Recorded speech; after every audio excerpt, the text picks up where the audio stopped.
سەڵاتان لەبێ گرنگترین بابەتەکانی ڕۆژنەمانیتان پێشکەش دەکەم لە ماڵپەڕێ بلۆمبێرگی ئەمریکی بڵاو کراوەتەوە هێزە کوردیەکان هەوڵ دەدەن داعش تێک بشکێنن، بەڵام خۆیان کێشە و قەیرانی تریان زۆرە.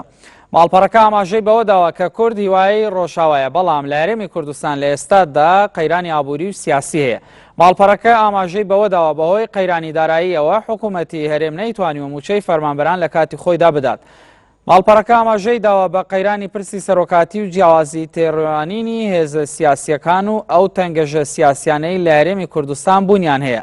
کاوە حەسەن بەڕێوەبەری پرۆگرامی ڕۆژهەڵاتی ناوەڕاست و باکووری ئەفریقا لە پەیمانگای ڕۆژهەڵات ڕۆژاوا لە برۆکسل بە ماڵپەڕە ئەمریکیەکەی وتووە لە دوای تێکشاندنی داعش کێشەی تر بەرۆکی هەرێمی کوردستان دەگرێت کە پێویستە چارەسەر بکرێن. ئەو پسپۆڕە دەڵێت ئەگەر کوردەکان یەکگرتوو نەبن ئەوە لە دوای داعش لاواز دەبن.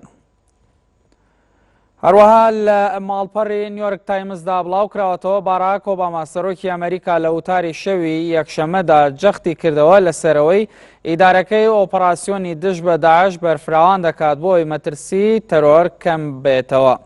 باراک ئۆباما هۆشیاریدا لەوەی کە موسڵمانان بە گشتی تۆمەتبار دەکرێن.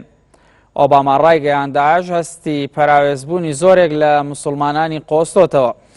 ئۆباما ڕایگەیاند موسڵمانانی ئەمریکا هاوڕێ و دراوسێ و هاوکار و پاڵەوانەوەرزیەکانی ئێمەن و بەڵێ ئەوان هاوڵاتیانی ئێمەن کە دەیانەوێت لە پێناوی وڵاتەکەمان گیانی خۆیان بەخت بکەن. ئۆباما ڕایگەیان شکستی کۆنگرێس لە دەنگدان لەسەر یاسایەکی نوێ بۆ ڕوبەڕووبوونەوەی داعش ماوەیەکی درێژە کێشەیە. بەڵام لە ئێستادا حکوومەتی ئەمریکا هێزی تایبەتی خۆی ڕەوانە دەکات بۆ عێراق و سووریا بۆ ڕوبەڕووبوونەوەی داعش. ئۆباما هەروەها ڕایگەیاند کە موسڵمانان قوربانی دەستی داعشن. هەروەها لە فاینانشیال تایمزی بەریتانی بڵاو کراوەتەوە وەزارەتی بەرگری ئەمریکا ئامادەکاری دەکات بۆ زیادکردنی بودجێ ئۆپراسیۆنەکانی ئەمریکا لە ئەوروپا بۆ ساڵی 2017. ئەمەش وەکو کاردانەوەیەک بەرامبەر رووسیا. ڕۆژنامە بەریتانیەکە ئاشکرای کردووە ژمارەیەک لە بەرپرسانی وەزارەتی بەرگری ئەمریکا ئاماژەیان داوە بە زیادکردنی بودجەی پنتاگۆن بۆ ئۆپراسیۆنەکانی لە ئەوروپا. ئەمەش وەکو کاردانەوەیەک بۆ رووسیا لە دوای ئەو تەنگەژەی لە ئۆکرانیا دروستکرا. ئەو پلانە کە لە ساڵی 2014 دەستی پێکردووە ئامادەی ئەمریکا لە ئەوروپا بە تایبەت لە وڵاتانی بەلکان زیاتر دەکاتن. هەروەها لە ڕۆژنامەی یاخود لە دەیلی سەباحی تورکیش بڵاو کراوەتەوە یەکێک لە تراکەکانی ئەلبومە نوێیەکەی ئادێل مشتومڕی لە باکووری کوردستان و تورکیا دروست کردووە کە گۆرانیەکی زۆر لە گۆرانیەکانی ئەحمەدکایەت دەکات کە لە ساڵی 1985دا بڵاوی کردوتەوە.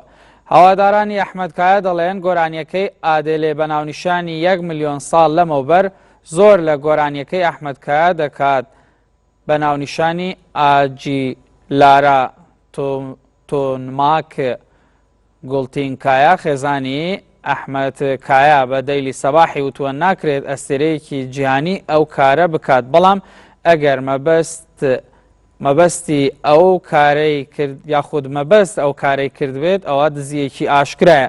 ئەلبومە نوێیەکەی ئادێل تاوەکو ئێستا نزیکەی 1 ملیۆن کۆپی لێ فرۆشراوە. گرنگترین بابەتەکانی ڕۆژنەماوانیم پێشکەش کردن. بەختەوەربن.